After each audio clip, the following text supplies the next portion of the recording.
Hey, it's John. Welcome back to the show. And on today's show, I celebrate the 40th anniversary of an album by a band that their leader said, "We play rock and roll." But if you really know them, they were a very influential band who had rock and roll in their sound, but a lot of punk and a lot of heavy metal in their sound as well. And their music has aged like a fine wine. Now, 11 years after their leader passed away and the band broke up, I'm talking about Motorhead. Today, I'm going to talk about their seventh album, Orgasmatron. This was released on July 21, 1986, on GWR Records. This would be their first album since 1983's Another Perfect Day.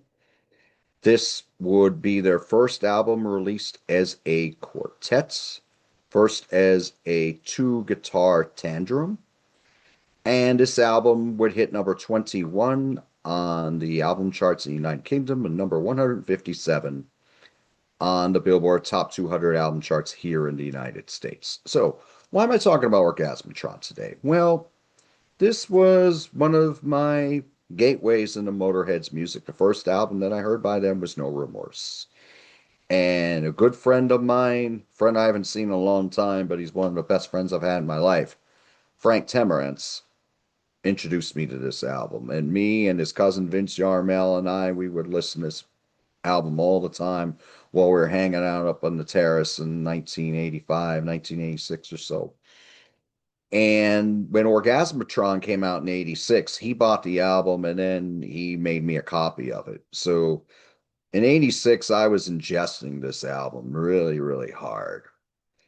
As time has gone on, I've gotten out of Motorhead, gotten back in, gotten out, gotten back in. At this point in my life, at age 55, I listen to Motorhead more than I ever did in my life. I have most of the albums, and this is an album that I always liked, didn't love. At first, it was the production that was the reason I didn't like it as much as some of the other albums, and I still quite like this album. This was produced by Bill Laswell. And he is a true maverick in the music industry. He has produced albums by Mick Jagger, Gil Scott Heron. Thank you for watching my Gil Scott Heron show on July the 4th. Herbie Hancock, The Last Poets, Sting, and so many other artists all over the place musically. He's also a well recorded, very much recorded bassist as well. And he produced this album and he produced the following album, Rock and Roll. But interestingly, they have two totally different productions. This is the heavier production. I think the rock and roll production, the album called Rock and Roll, I think is a little too clean and it's a little too reined in. Here, it's like really heavy and sludgy. Think a Kiss is Harder Than Hell. Think Black Sabbath's Born Again. You have a good idea how this album sounds. But this is a very good album. We're going to talk about it today. Let's first talk about who played on this album. We have the incomparable, the late greats, Lemmy Kilminster, Ian Kilminster, on lead vocals and bass guitar. And he is their main songwriter, and he was a wonderful lyricist. We have Pete Gill on drums. This would be the only album that Pete Gill would play on. He, in full, he played on the four new songs on No Remorse, and he played on a lot of classic albums by Saxon. He played on Wheels of Steel, Denim and Leather, Strong Arm of the Law, etc. We have Michael Burston, also known as Wurzel, on guitars and lead guitars, and Phil Campbell on guitars and lead guitars. Phil Campbell would stay with the band until they would break up upon Lemmy's death in 2015. Wurzel would stay with the band through 1995's Sacrifice album. So from 86 through 95 as a recording unit, Motorhead were a quartet. The rest of the time, before and after, they were a trio. So let's talk about the songs on here. We start out with Death Forever. which starts out with that very sludgy guitar, and then those drums kick in and they sound very cavernous. This is very heavy. You got nice call and response, although the response sounds more like dogs barking when Lemmy sings his lyric in the verses. And then the chorus is really cool, very heavy. We got cool guitar solos here by both Wurzel and Phil. It's a mid-tempo track. It's very anthemic. Great way to open the album. We start with Nothing Up My Sleeve. This is more hard-hitting. This is faster, more akin to what Motorhead do. Motorhead they play rock and roll, but they play very fast most of the time. As time would go on, they would evolve musically just a little bit. Nothing Up My Sleeve is very cool. It's very hard-hitting and fast, very joyous, very good. Ain't My Crime has the best chorus on the album, most developed chorus. This is not as fast as Nothing Up My Sleeve. It's very solid. Cool guitar solos on this. Another solid track.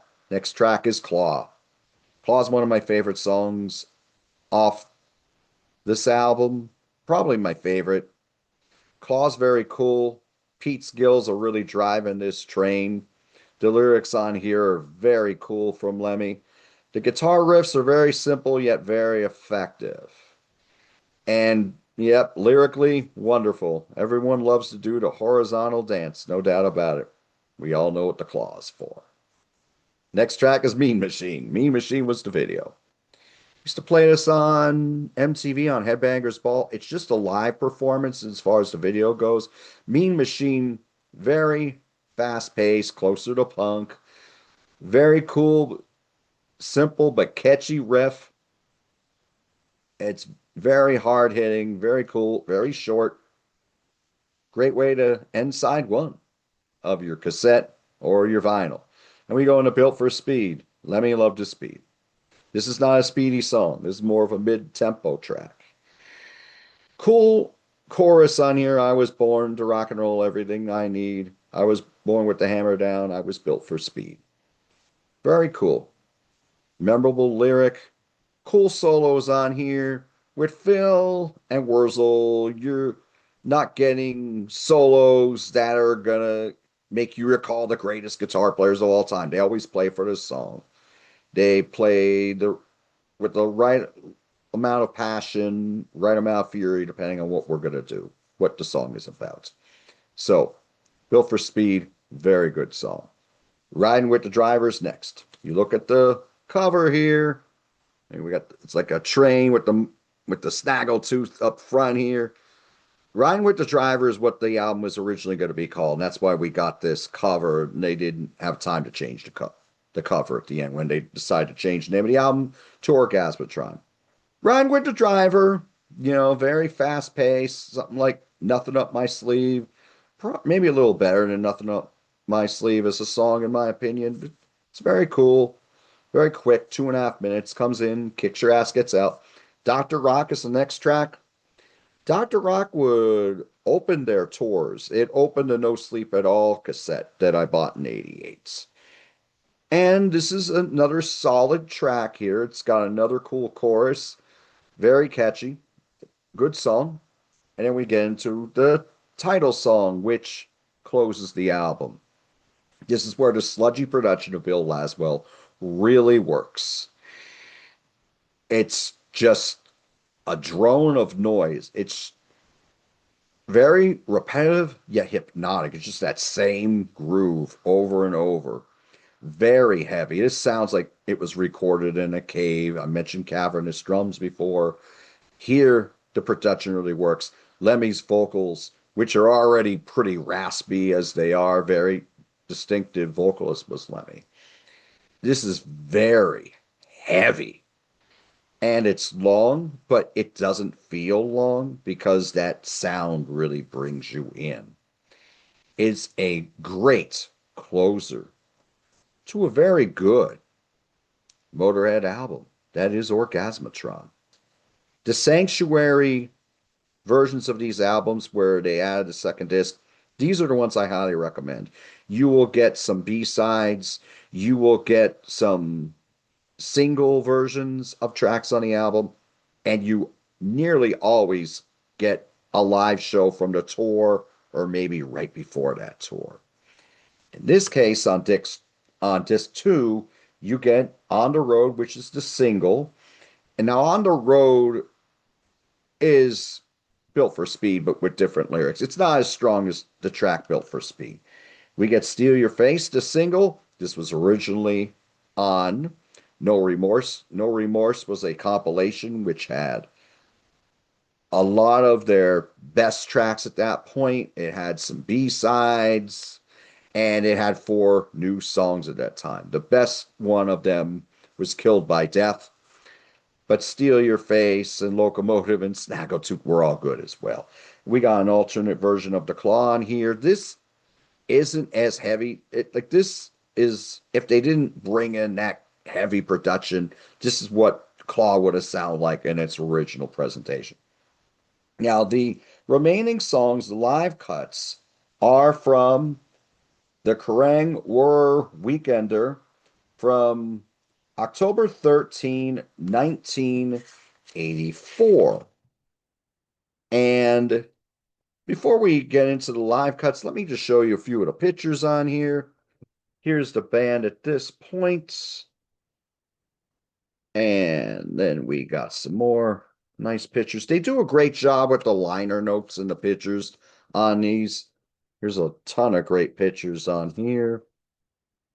We got more here. So the live cuts rip. Particularly the 1-2 punch of Stay Clean and Heart of Stone. Heart of Stone is fantastic on here. This was originally on Iron Fist, which I think is one of the most underrated Motorhead albums.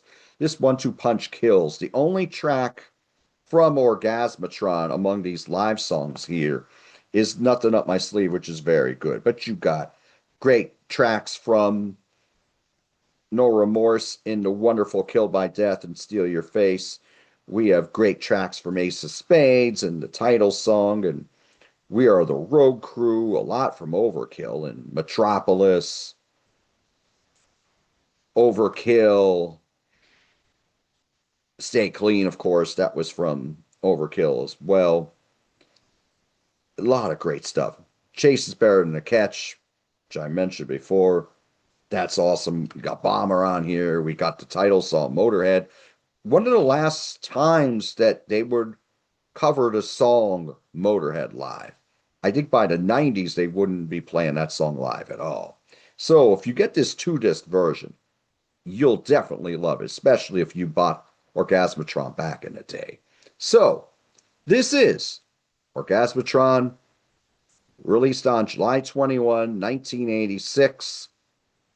Happy 40th anniversary to this wonderful album. Motorhead, their music lives on. Maybe they sold more t-shirts than records, but it's the music that stands the test of time. T-shirts eventually wear out. Orgasmatron, I give a 7.5 out of 10. I like the 90s albums a little more than this one.